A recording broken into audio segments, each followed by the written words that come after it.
And we're live. Ishan, welcome to the Yes. DFI Podcast, where we go deep on Web3 infrastructure and decentralized services. How are you today? I'm doing great. To say it's been a good day. Yes, there's a lot going on. Well, let's jump into it. So I think you got a really good topic for us to start with here. The EU is moving forward, and it looks like MiCA is coming to fruition. Is that right? Yeah, I didn't realize that people knew of it and they called it MiCA. I think interestingly, what people are talking about is that MiCA has a lot of good stuff in it, but it doesn't have a definition of what staking is and also what it implies for the crypto industry. Because, I think there's some absurd stat. I don't remember, but it's like maybe something like 30% of all ETH is now being staked. No, 22.5% of all ETH is being staked, right? Which is crazy. And so like people are trying to earn passive rewards. And you can think of just like earning rewards from staking as like, what do you call it? When you earn like 2-3% on your stock. Oh man, the word is like losing a dividend or something? Dividend, yes, exactly. Dividend, right? And so, yeah, I think MiCA, I think one thing that was interesting is that people mentioned that MiCA does not have staking in it. And people would love, it's a big deal for like these decentralized projects to like have governments decide what, or like at least define what staking means. What are your thoughts on it? What's your read on this? Yeah, it's such a new phenomena. It's one of those scenarios where I'm glad that the European Union even has any regulations coming out that are consolidated, that talk about stablecoins, talk about digital currencies.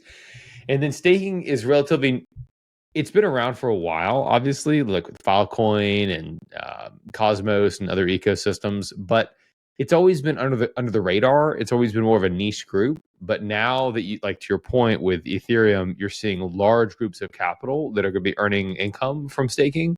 It's on the radar and it probably needs to be addressed. It doesn't seem like it's going anywhere. If anything, it seems like it's magnifying. You're getting doubling down on staking and restaking of those staked assets. So I think it's good that they're going to take some time. Hopefully, they won't tamp down too hard on it until they figure out the legislation. And they'll just give it some time to kind of like take their time to put in smart regulation around it. Yeah, I mean, I in general have been like I really hope countries don't like are very not heavy-handed with the regulation that they put, right? So it's like I feel like right now we're in the era of like people really want government to fix certain things, and I think that's been because the rise of inequality over the last 50 years. And so I think for innovation it's really good if people are like, okay, let's add a light touch of regulation to make sure that there are no bad actors and people can be punished for committing fraud and etc. But we don't have heavy-handed regulatory approach. Yes. I mean, one of the interesting things that I hear people talking about staking is trying to find a comparable instrument in the traditional financial world to staking. Some people might compare it to a bond where you're locking up assets and you're earning a yield. Some people might compare it to a debt instrument where you're going to earn some interest, but you have like a debt to the holder. And it'd be interesting to see like if it plays out that way or if it is treated as its own new thing. Like people were trying to treat crypto as digital currencies. We have currency regulation. Now it's digital currency regulation. Or, just have to have its own set of regulations. So TBD. Yeah, it's funny when we end up on DeFi, a lot of our conversations ends up about regulation. I would love if the government like didn't regulate anything or very little in crypto, right? Because I think we need a lot more time for innovation to happen before we can figure out what needs to be regulated and what doesn't. But and I think that this is something that Brian Armstrong touched upon, and we can talk about it later. But given all the scams and everything, that I think the government wants to make sure that those things are not happening again, which is also fair, right? I think if there were very little scams, very little rug pulls, very little of all these things happening in crypto, then people would be a lot less worried. The government would be a lot less worried about, pushing regulation on the crypto industry. So a lot of this is like, bad actors came into the space and kind of screwed everyone else over. You're right, and it'd be interesting to see as time goes on, as those people, as the indictments move forward with those people that were the bad actors, and as the presidents who were responsible during those times shuffle, as we get maybe a new president potentially who doesn't have that baggage. Does that change the political climate? And they say, we're responsible for that, so we're just going to kind of take a new approach to the crypto space, but we'll see. Yeah, for sure. For sure. Well, speaking of staking, I like the second article that you have here around staking surging to 7.4 million ETH and counting. Yeah, I think it's just I think this whole I think there's been a lot of stuff going on in staking this week, in the last couple of weeks. I guess part of it is that there's like staking is like a hot topic right now. Part of it is that like people have been talking about the rise of Lido and the worry that like staking has become centralized, right? Part of it is that Ethereum has done, I think, generally a good job on making it easier for small people, for like small investors or small holders of ETH to stake, right? And staking right now earns like, I don't know, somewhere between 3.5% to 5% or 4.5% to 5%, which is like comparable to a T-bill. Right. And so I think there's been just like a lot of interesting stuff going on in staking. And I think all of these things combined, especially with Ethereum moving to proof of stake, kind of shows that staking really does work. And it also is a way of having a secure blockchain. Like a lot of the Bitcoin maxis were like, oh, proof of stake isn't as secure as proof of work. And arguably still true. But like, there's also a limit where if you're safe enough, right? Then like extra safety on top of that safe enough doesn't necessarily add more value. Right. You can choose your own level of safety. Like Bitcoin is like the most safe, the most like, and then there's all these different, flavors in between. You can choose your degree of decentralization and security. It's an interesting battle that the Ethereum community is in because they want to maintain this censorship resistance idea, which is everyone is running solo validator nodes, or a lot of people are around the world, and you don't have to worry about fewer numbers of validators that could potentially censor or limit transactions that live in a given country. It's an open compute platform. So they try to do a lot of things to encourage solo validators. There was a big push recently with this, there's a lot of controversy, but there was an Ethereum improvement protocol which pushed forward a change to limit the number of validators growth in the Ethereum ecosystem, or slow the growth of validators. But to your point, particularly because organizations like Lido have been so successful, they give you the benefits of the yield of the Ethereum without having to run a validator node. So very little technical expertise, is needed. And so they're kind of like a bit of a victim of their own success within the Ethereum community, where I think Lido is now like 33% of the validators, something close to that, is running Lido specifically, which is a pseudo centralized set of validators, a permission set of 24 validators. So it's to your point, like the Bitcoin maxis are definitely casting shade on this, but maybe that's okay. But maybe, like Ethereum plays out however it plays out. Yeah, I think so. I mean, first of all, I think Lido is a great product. Second, like if it makes it easier for people, like we spoke about this before, and there are different levels of centralization, but if it makes it easier for people to onboard onto Ethereum, I think that's good for the long run, because even though running a validator has become a lot easier, running Lido is like super easy, right? This is the same argument for using Alchemy and Fura instead of right, like using the APIs directly from Ethereum, is that they've made it super easy. They have a lot of features, right? And at the end of the day, people like don't want to go through all this trouble of doing stuff when you can abstract it away and make it easy and still generate most of the returns that you were expecting. So yeah, I think Lido is good. I think this like people staking on Lido, not Lido, is good. But like I kind of get the centralization issue. But like we talked about this last week. Like all of it is good, but like everyone is still running ETH nodes on AWS and GCP. So like, well, you know, like it's still like, you know, that rug gets pulled and then all of this ends, right? So like all the people who really care about centralization, they should go put their own hardware into co-located data centers or in their houses and run those nodes, right? Like that's the only real way to be protected against a centralized organization or the government. So yeah, I feel like right now we should focus on making it easy for people to get into Web3, use the products, make easy to use products, and then worry about like how much is centralized. Yeah, it's funny how like as a living organism, the crypto community is constantly shifting between those like maxis of, you know, decentralization versus making it easy to use. And you see like Solana is a good alternative, maybe easier to use, lower transaction cost, maybe somewhat more centralized. And there's just constant movement. It's just nice that folks have choice, I think, more than anything else. There's a wide variety of things, and we'll see whichever platforms over time survive to give the best options for folks.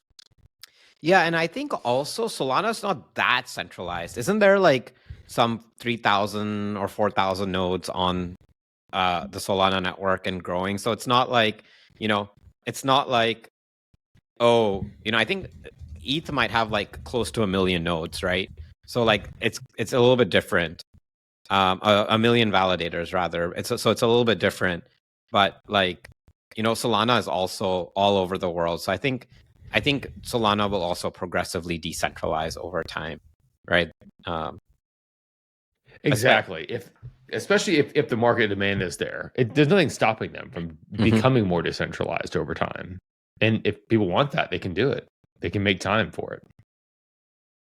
Yeah, I think so. I guess what are your thoughts on general of like, okay, so you made it pretty clear that like the more options that people have for like running, you know, these nodes or having different levels of software within Web3 is good. And I also 100% agree with that. What are your thoughts on, you know, decentralization? How decentralized do you need to be, right? And are products like Lido, like that make it easier to run Ethereum, but maybe centralize Ethereum, products like that, generally good? I think it depends a bit on the use case in some sense. You know, like there's so many use cases that can just be done in a centralized fashion, and that's perfectly fine and all well and good. And then if the goal of the use case is to maintain personal sovereignty over the data or your money or your transactions and things like that, over the longer term, it seems like decentralization has an appeal to it. I mean, even, you know, one of the things that we talked about before was this thing from A16Z where it's a sort of a chart and you're sort of measuring out the degrees of decentralization. And then, you know, the United States government was trying to tamp down on crypto, whether it was the right thing to do or not. But they ended up tamping down more on products that were less decentralized. So in that case, decentralization had a significant economic benefit for those projects that were more, because they were like, oh, well, clearly Bitcoin, it's not a security just because it was so decentralized. Yeah. So like in subtle ways, it ends up having economic value to it. But now I will say, even within the Ethereum ecosystem, yes, Lido, you know, may have its own criticisms of being somewhat centralized. There's other really good projects that are worth calling out, like Rocket Pool. I don't know if you had a chance to look into those guys, but they are a similar validator solution where you can run your own validator, but you don't have to post as much collateral. In order to be an Ethereum validator, you have to put together 32 ETH, which is like $60,000, something like that. And you have to lock it up within a server that you're running. And so that's an expensive project to run if you're a new technology person, or you're learning Linux command line. So with Rocket Pool, you can run as little as 8 Ethereum on your Rocket Pool node, and you're basically participating in a pool of these sort of shared validators. So there's a lot of really good compromises in the space coming along to help with that. And I think the community is kind of figuring out. But I do notice, like, at least among like the Ethereum Foundation and the Ethereum leadership, they have a strong allergy against centralization, whether it's like, you know, political ethos or concerns for the future of the platform. My sense is what they're afraid of is a scenario where there's a schism again in the future. Mhm. Like, we had Ethereum Classic fork off back in 2016 because of the DAO hack. Yeah. Then you had this divergence of the Ethereum community. I think they're very concerned about that. And so they'll look 2-3 years in the future at scenarios that could happen and get very concerned about those possibilities. And that's why we're seeing all this controversy right now about the state of staking. Yeah, makes sense. Actually, I think in general, obviously, every organization has some criticisms, but I think the Ethereum Foundation has done an overall good job of stewarding Ethereum. So I think, yeah. And second, I think Ethereum has definitely focused on decentralization on layer one. But I think the cool thing about that is that at any point, anyone can always just run their own node. And if without running Lido or Rocket Pool or whatever, the only thing is obviously you need to have 32 ETH.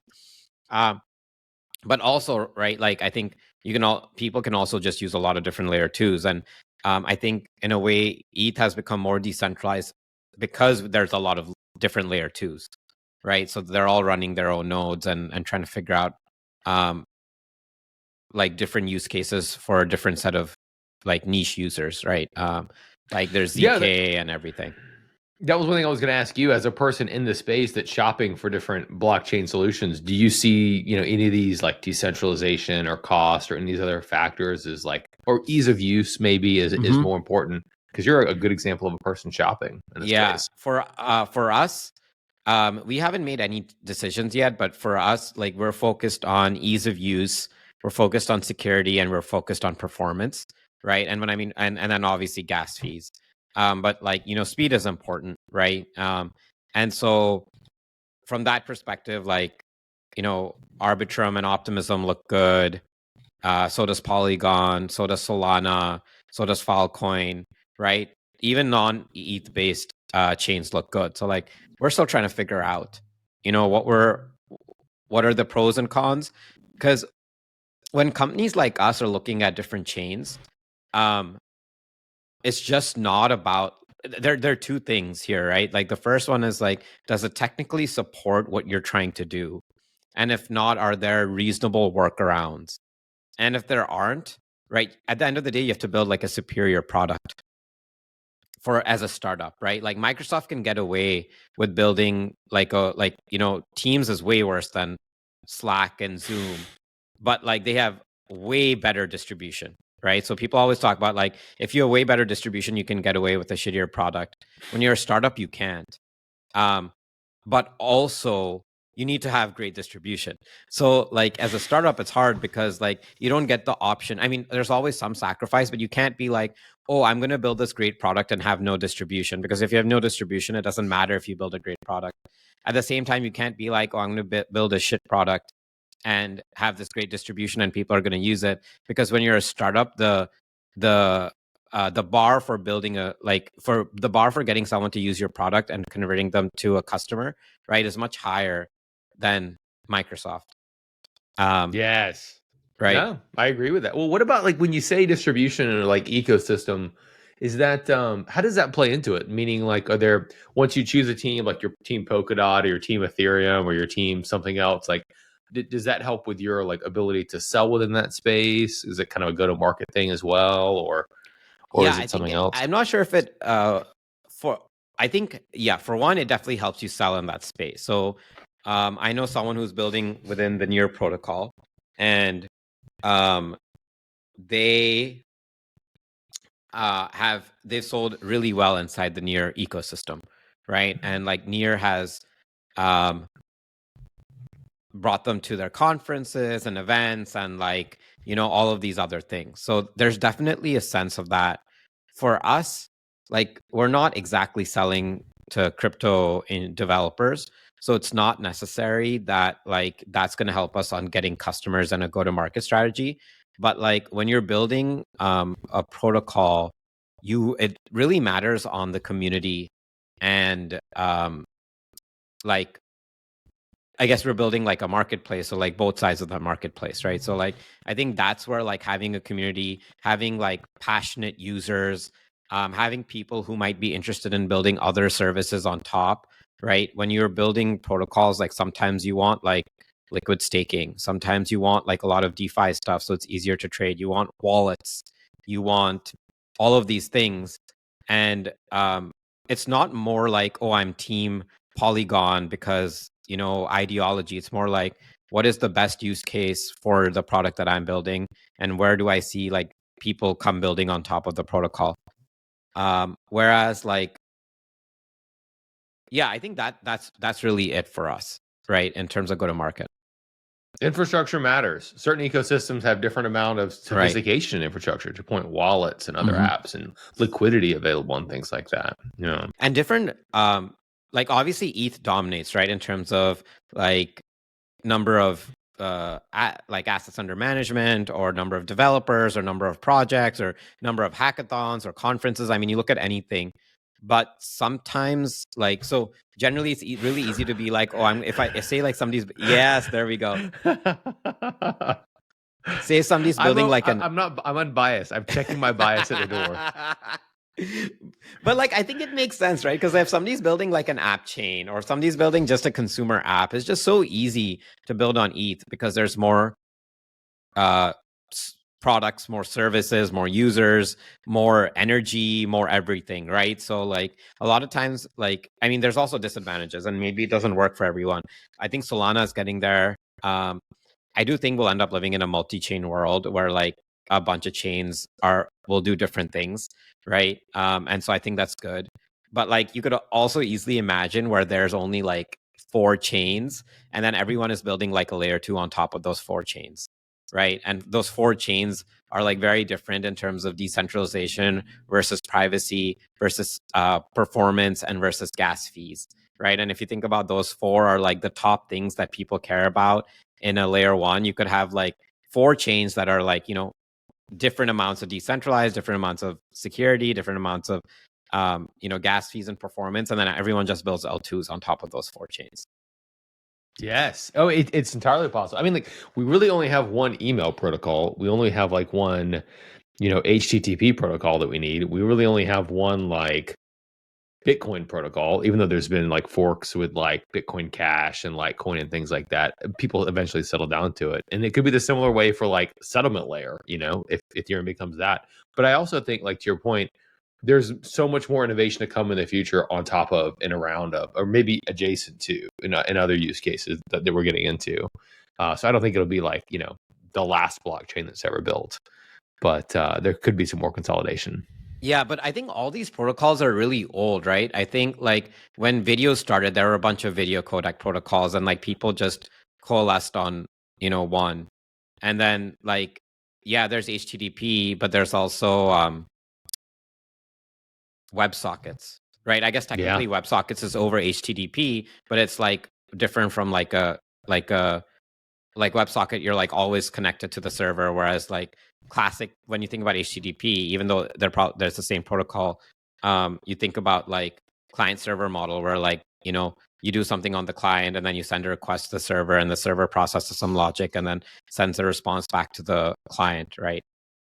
So I think like, I also think as the world gets more like, there's way more edge devices, like aside from our computers, but mobile phones, right? It's like the first form of edge device, but like you're going to have smart cars, you're going to have sensors, right? Cars connect to the internet, you're going to have sensors connected to the internet, and sensors could be like WeatherXM is building all this weather, like these weather devices connected to the blockchain. You've got Helium, you've got all these like cameras, like, all over the world for security. You've got speed cameras, red light cameras, right?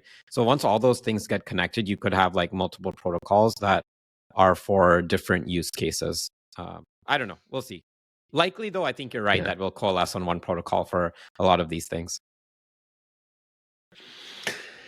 It's a funny thing with the bear market. The longer the bear market goes, I feel like the more pressure there is to draw back, and then the next bull market, we'll see all kinds of crazy experiments again. But that's okay. That's the way of things, I suppose. Do you ever feel like the crypto, I guess this is a little bit off topic from the staking, but do you ever feel like the crypto bear market and bull market stuff is like top of mind on everyone? Because it's like when there's a recession, it affects like companies in in the real, like it affects all companies, and people talk about like, oh, there's a recession, and so like it's harder to get sales, and it's harder to get like hire people, and it's, you know, it's whatever, it's harder to do X. But when there's a bear market, generally the bear market is associated with like poor financial markets, right? But there can be a bear market and then like financial markets are doing fine. So do you ever feel like, you know, crypto is kind of handicapping itself by just focusing on like bear and bull markets? Oh, interesting. Do you mean like crypto is kind of limiting itself in the sense of like narrowly characterizing itself based on the number or the price at a certain point in time? Yeah. I think that's a great point, because people, I mean, there's not been a great way to measure like the surges of innovation under the covers. I mean, like, you know, changing from proof of work to proof of stake was a massive change. You know, like the advancements in a lot of networks like Filecoin and other networks, like constantly having like major releases, like those are on their own major improvements that people don't hear about, regardless of bull or bear markets. And then how would you kind of measure, or maybe even user adoption in some sense? It could be like, you know, regardless. But then again, it's tough because in crypto, user adoption is so tied to a bull market. When the bull market happens, everybody's like, you know, me and Yeah, my I think it's because best friends. crypto, I mean, it's all token based at the end of the day, right? Or a lot of it is token based. So like the liquidity there is like super important. But I guess I think one thing that I think one thing that's more existential to crypto than maybe anything besides the government is that we really rely on like prices not dropping, but prices always going up, right? Whereas like, you know, sure, you can think like, oh, real estate, you know, is maybe too illiquid for a good comparison, but like everything is basically revolved around like, you know, the financialization of blockchain, which is cryptocurrency. Whereas like there's a lot of good stuff happening in like the decentralized side, um, you know, apps, middleware, infrastructure, etc. That like people are like, oh, it's a bear market, so like, you know, so like crypto's dying, but it's like, okay, you know, But like there's they so might, much good stuff yeah. going on. Well, I think you're right. It's a healthy pressure. I think any projects within crypto that require the price going up and they fail in that scenario is a help. Like Luna, Terra, like those are some of the first ones. You know, when we saw a drop in the market, those protocols couldn't maintain themselves and went belly up. I like that mechanism of it. I like that cleansing process of getting rid of the projects that weren't really innovating, but they were taking advantage of a bull market in some sense. So I like it. But then I agree. Like the reality is like interesting things like infrastructure projects that are doing real like meaningful tech that people use and take advantage of, those should outlast bull and bear markets, I would think, if they're really providing enough value. Yeah, I mean, I agree. I think in general, like if I think nowadays people are like, oh, like we're going to charge money for our software regardless of whether there's a token associated with it or not, right? Which is great, because like that proves there's value, right? Like you can't just be like, oh, I'm going to create this fake internet money and then like interest in this product will drive value. Like no, people have to be using it and paying for it. That's it. Yeah. Token economics are not a substitute for product market fit. Yeah. So true. Well, should we chit chat about this compensation thing with? Yeah, I feel like it rolled right well into, you know, like us talking about tokens, and it was funny because it's like there was an article. Is it by Pantera, right? Pantera, yes, right? That like almost all compensation in crypto is in fiat currency and not in tokens. What are your thoughts about this? Yeah, it's funny because, you know, during the last bull market, there was, I feel like, a lot more activity with DAOs and sort of anon folks in the community. There was a lot more like people getting paid through crypto through that ecosystem.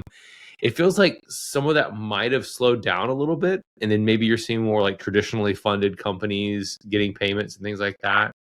But it's also interesting because like if they're measuring the salary aspect of it, a lot of folks that work in crypto, a big part of their compensation is token based compensation, which is not salary per se. Sometimes it's treated more like equity. So did they miss out on that in the study? Yeah, so I think it was specifically about engineers, right? So, so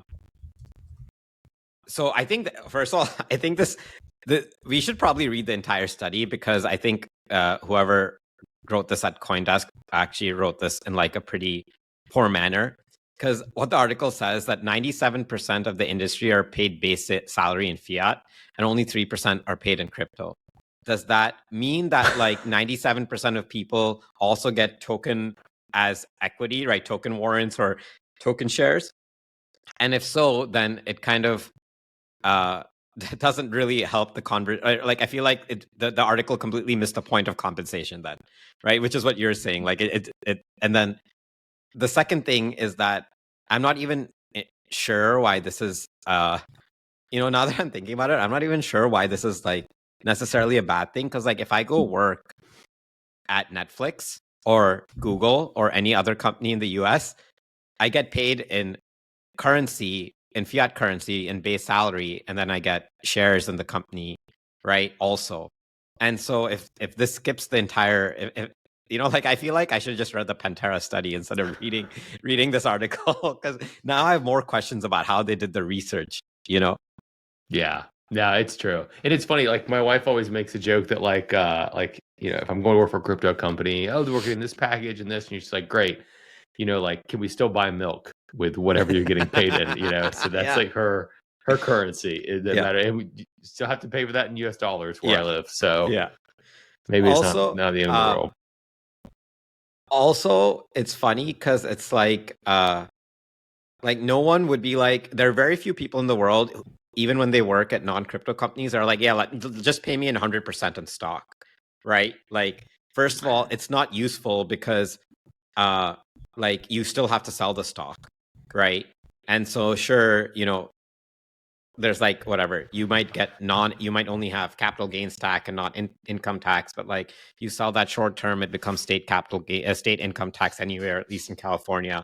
Then like it's also not predictable because you're like, okay, well now I need to sell the stock, put the money in my bank account so that I can buy milk, because no one's going to be like, here, trade the 0.1 share of Google for at Walmart. That doesn't work. Exactly. Right. So it's the same exact thing. Like if people aren't accepting crypto, then you still need to sell the crypto into whatever local currency so you can buy, pay for rent and buy things. Right. Yeah. So that it also makes you wonder here, like if this particular study was in North America, a lot of folks that we work with have moved to other countries, particularly because of the tax advantages, whether it's Portugal, Spain, Lisbon, Singapore, places that are tax advantaged for crypto.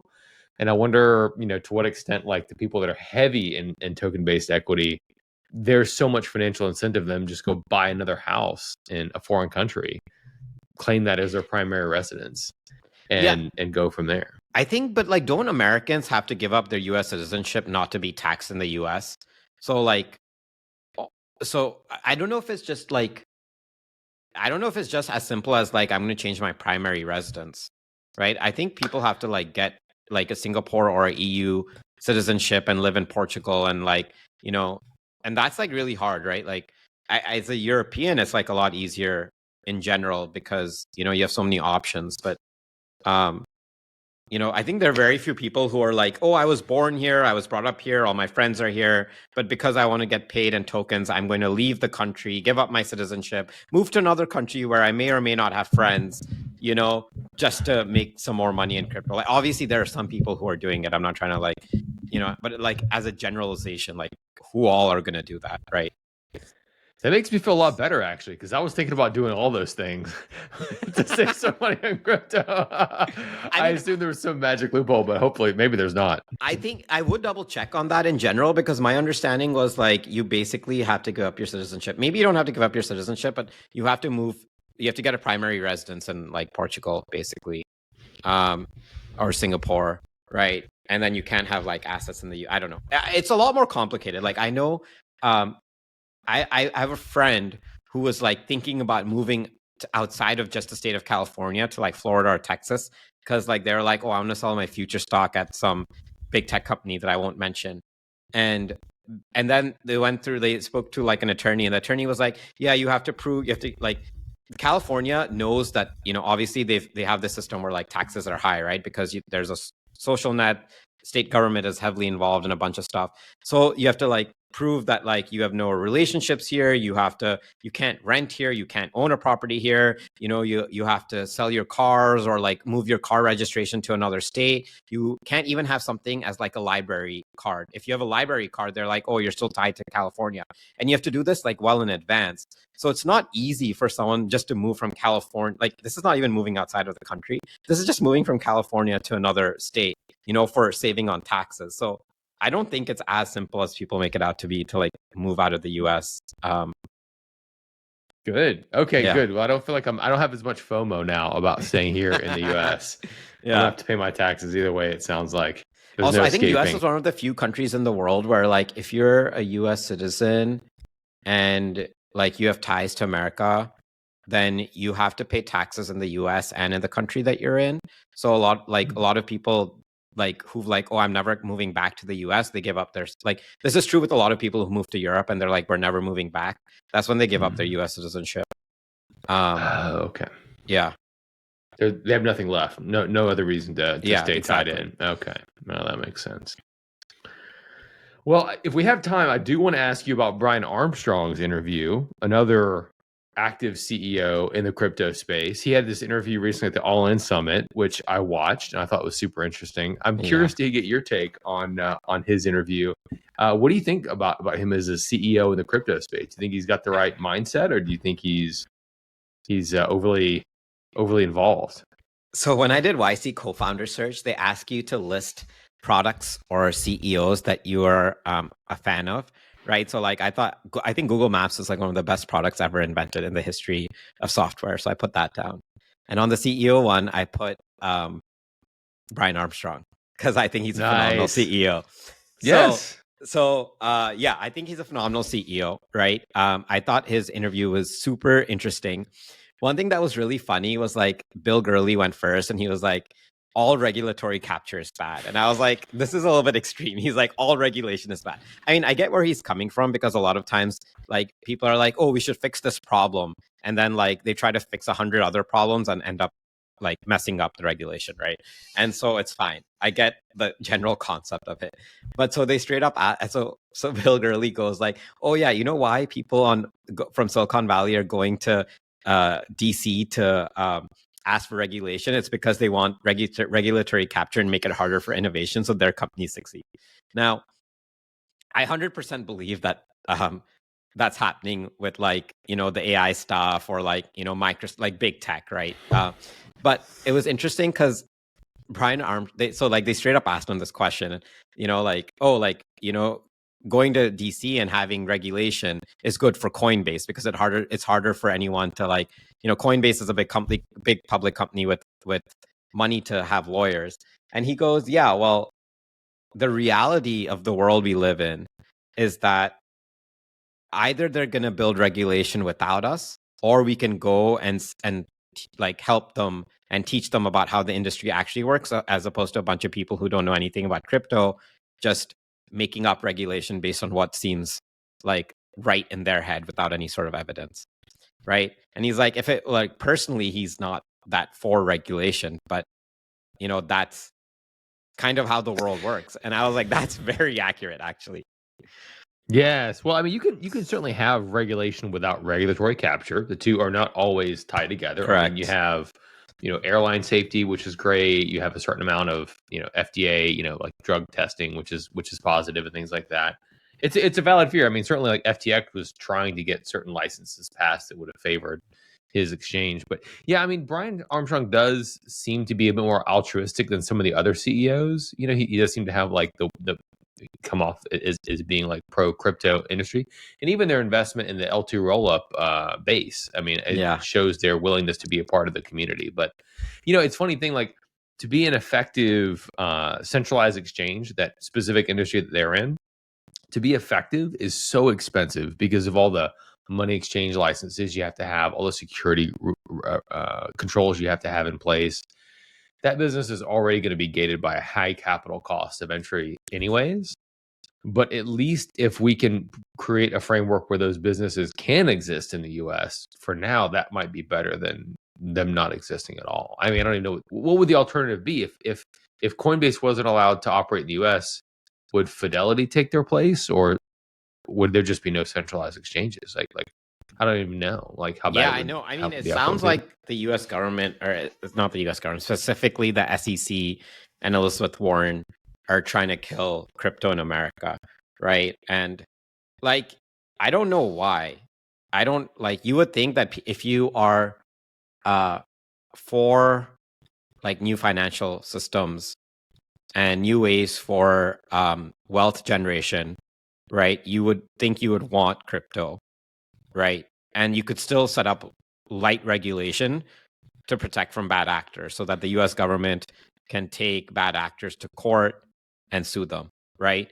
Or even as simple, even less, or even as simple as that, make it really easy for anyone to set up a centralized exchange, which, according to the interview, Brian Armstrong was like, the US government says, the SEC says that they can do it, but when you actually try to go do it, they're like, oh no, you can't do it.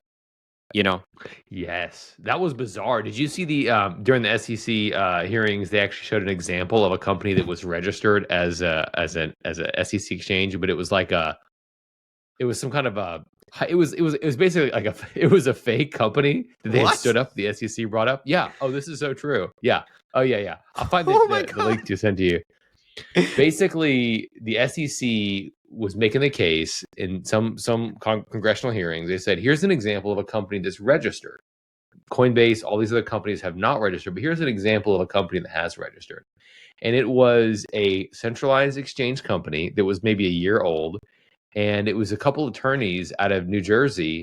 They registered and they had, I think, no cryptocurrency available on their platform.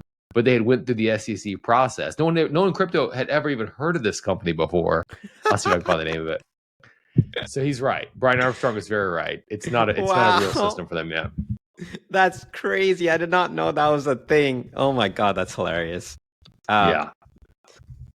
So yeah, I'll see if I can find the name of the company. I get why he said that he's a big fan of like the judicial, what was that quote, like using the judicial system to be the executive branch or the administrative state or something like that, right? Yes. But yeah, I think in general, the SEC has definitely been overstepped. And like, it's funny because like it's a 180-degree turn from like when they were like buddies with SBF. So you really has to wonder how good their judgment actually is on crypto right now. Indeed, they've got a ways to go. So I think in general they're fighting a good fight with Brian Armstrong in there, and also like his approach. Like he made some very difficult calls with the company. I'm curious to hear your take about that. When there was a lot of controversy related to the company wanted to promote like political speech or like their own like social speech within the company, and he kind of like was like, we're not going to focus on that. We're going to focus. How did you agree with that? Do you disagree with his approach on that whole thing? Yeah, I thought it was interesting. Okay, first, I guess I agreed with it, because like me personally, when I'm at work, I want to talk about work things, right? Obviously, I have my friends and like maybe we chat about politics offline, but like I don't really care about other people's like political beliefs, if I'm in like a group setting. And like, it's really hard to convince someone that their political beliefs are wrong, right? Like even if you disagree with them, right? So it's like no one's ever going to change their mind, and most people are just going to cherry pick data, to like there's this thing where it's like people just kind of emotionally agree with the topic and they just cherry pick the data that they want to like agree with that topic, right? Second, I think like it's really funny that became a big thing because like today there's like a lot less like corporate activism going on from employees. I think all this happened like post George Floyd and like when Trump was still president, and like it's like all these like essentially pre-inflation, right? Oh, interesting. So like when people had lockdowns, they had a lot more time. Like there was a lot more money available, like free money available. Like I feel like people, like it was happening during that time. I mean, if you're like a for benefit company, like, right, or like a nonprofit or a I guess a charity or not NGO, like it makes sense. Like go do those things, right? But like if you are a company like your duty is to like, making sure your duties to your customers to make sure that like you keep building great products or services for your customers, you bring them value, right? And like that's how you like people don't think about this, but like bringing value to your customers is actually making a world a better place. It's like step by step. People always think about like, oh, I have this big idea of making a world a better place. I think in terms of making the world a better place, you do it small and you do it step by step in the sense that like you bring value to your customers or you bring value to the people, your employees or your shareholders or whatever. And maybe you are able to, and there are a few companies like Google or Coinbase that are able to make like category defining companies or products that like change the way that the world operates, right? And I think crypto could be one of those technologies. That's kind of my take on that. What about you? No, I agree 100%. I think you hit it well when it's like, I just don't care about people's political beliefs. Yeah. Like, to some extent, like, I like being part of successful companies, like that have shareholder value growth and they have great products and things like that. And like outside of work, absolutely. I love like, the political dialogue. But it was interesting. I made me wonder like if maybe people were looking to like those times as using their company as a way to like magnify their voice, like politically, and that was kind of a nice fringe benefit. But Yeah, I don't know. I don't know. I feel like it's also like politics on Slack is stupid. Like I love talking about politics and geopolitics and economics, but like one-on-one in real life, because you can have a meaningful discussion and kind of understand where the person is coming from, regardless of whether you agree or disagree. Because like you can agree on like on a topic, right? Whatever it might be, but for different reasons, right? So it's always very complex and it requires like a lot more time to right. really understand the nuances of a person's opinion. That's for Yeah, sure. and like just people are just not that thoughtful and polite, and they don't give grace on like email and Slack. So it's like, what's the point? Like, what are you trying to accomplish? This is true. Well, last interesting roundup. One interesting article that I found. I don't know if you had a chance to take a look at it, but it's the CEO of Tether getting interviewed about their audit. Did you have? By the way, I saw the video. Was it the CEO or the CTO? Because the YouTube video says the CTO, but it could be the CEO because they could be. I don't actually know. No, you're right. Thank you. It's the CTO, Paolo Arduino of Tether. What did you think of the that interview? Did you watch the entire interview, or did you just watch like the part where they talk about why they don't do audits? I should have watched the entire interview, but it was so painful. Like I always think, how like people love these Netflix shows about like To Catch a Killer or like the mind of a serial killer. Yeah. This is important in the crypto world. Is like when you see someone like explaining their product, like first of all, you're making up your mind, is this authentic or is this a rug pull? And if it is a rug pull, how do they communicate that rug pull? How does their body language? So I had a hard time watching the whole thing. I could only watch a few minutes when she very gracefully opened up with some generic questions. How's your technology work? What's your roadmap? Okay, great. Where's your audit? Like, like, show us the money. Because for people listening, like this is probably worth calling out. Like stable coins, one of the most important thing is if you're going to use a stable coin that's worth $1 of ETH and is $1 of USD and it's a token, it has to have that dollar backing it. Otherwise, it's fugazi. Yeah. Oh my God. So what was your takeaway from the part where he talks about the audit and USDC and stuff like that? Well, I thought first of all, it was interesting that like his first response to why there was an audit was kind of whataboutism. Like, what about our second place person? I mean, that's pretty incriminating. Like it's very funny because in the crypto world, we validate trustlessness and like show me your evidence. And actually, Coinbase has done a very good job of exposing a lot of their audits. They keep customer reserves. They keep it. It's all publicly traded. I think it's a really healthy pressure. I didn't realize that Circle did not have the same level of audits. It makes me want to go check out Circle as well. But there's a lot of market cap within these stable coins. I think it's like 50 billion within Tether alone that people in the crypto community have exchanged their value, 50 billion, in exchange for promissory notes from Tether. And does Tether really have 50 billion in capital available for them? How does that make you feel? Yeah, I mean, okay, first, I really hope Brian Armstrong doesn't turn into an SPF because forever on the internet, it'll be like Brian Armstrong was one of my favorite CEOs. So I was like, you say that and you're like, oh, I hope. But You know what's interesting on this? I thought was like I watched the part. I watched the part where she starts asking about the audits, and then it goes to like USDC and stuff. So I watched like the last 10-15 minutes of that interview, and I was like, bro, I'm never buying USDT ever. Like that gave me zero confidence, you know. And I didn't know that. Like, it's also interesting that he was like, oh, people don't want to audit us, and I was like, okay, first of all, that seems suspicious. Okay. Yeah. And if that's true, that's also really messed up. So in both situations, this story is really weird. And the third thing was, how hard is it to take like make I don't know, like have like a live camera on like your bank account that shows you have all treasury bills. I don't know. I'm making this up, but like my point is that there must be like a live way of showing what assets you're holding. And fourth, I don't understand why any of these companies just don't just take all the USDC or USDT they have, buy T-bills or some sort of bonds, and just make that live. And that would be the most proof that you would ever need, right? Like it's like not that complicated. And right now, like USDT, like USD or Tether and Circle can literally just make 5% doing absolutely nothing. Like they don't, so I don't understand like why this is so difficult for like people to prove what their stable coin is backed by. Like it's just mind blowing.